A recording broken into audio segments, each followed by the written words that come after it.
दादा, आज मी पार्कमध्ये गेलेलो. तिकडे खूप जास्त कचरा होता.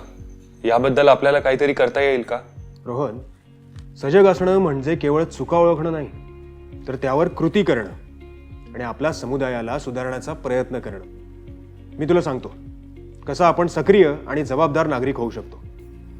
हो दादा.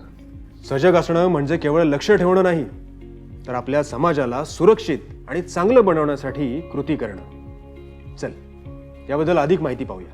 सजगतेचं महत्त्व. सुरक्षा प्रथम.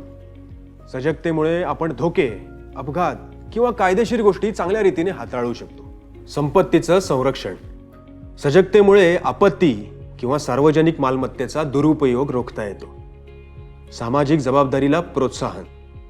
हे इतरांना जबाबदार राहण्यास आणि समाजाची काळजी घेण्यास प्रोत्साहित करते. सजग आणि सक्रिय नागरिक होण्यासाठीचे टप्पे. हे बघ रोहन, धोकादायक परिस्थिती ओळखा आणि रिपोर्ट करा. जर तुम्ही खोटी ड्रायव्हिंग, कचरा फेकणारा व्यक्ती किंवा तुटलेली स्ट्रीट लाईट पाहिली तर संबंधित अधिकाऱ्यांना माहिती द्या. समुदाय ॲप्सचा वापर करा आणि स्थानिक अधिकाऱ्यांना संपर्क करा. स्थानिक प्रशासनात सहभागी व्हा. समुदायाच्या सभा किंवा सार्वजनिक फोरममध्ये भाग घ्या आणि स्थानिक समस्यांवर चर्चा करा. निवडणुकीत मतदान करा, ज्यामुळे आपल्याला आपल्या समुदायाच्या चालवणीत भाग घेता येईल. आपत्कालीन परिस्थितीमध्ये सक्रिय व्हा. आग, पूर किंवा इतर आपत्ती असताना इतरांची मदत करा. प्राथमिक उपचार देऊन किंवा सुटकेसाठी मदत करा. आपत्ती पुनर्वसन कार्यक्रमांमध्ये स्वयंसेवक म्हणून सहभागी व्हा आणि प्राथमिक उपचार किट तयार ठेवा. पर्यावरण संरक्षणात भाग घ्या. स्वच्छता अभियान, वृक्षारोपण आणि जागरूकता कार्यक्रम आयोजित करा. ऊर्जा वाचवण्यास, पाणी वाया जाणे कमी करण्यास आणि पुनर्वापर प्रोत्साहित करण्यासाठी कार्य करा. इतरांना प्रेरित करा. मुलींच्या मार्गदर्शनासोबत इतरांना सजग आणि सक्रिय कसं व्हावं हे दाखवण्यासाठी स्वतः उदाहरणं द्या. समूह क्रिया प्रोत्साहित करा.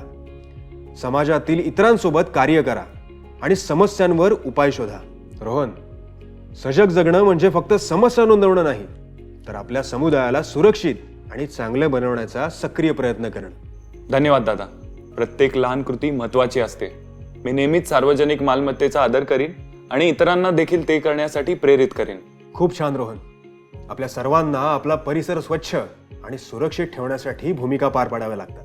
ओके दादा, मी उद्याच मित्रांसोबत पार्क स्वच्छ करण्याची योजना तयार करीन. खूप छान.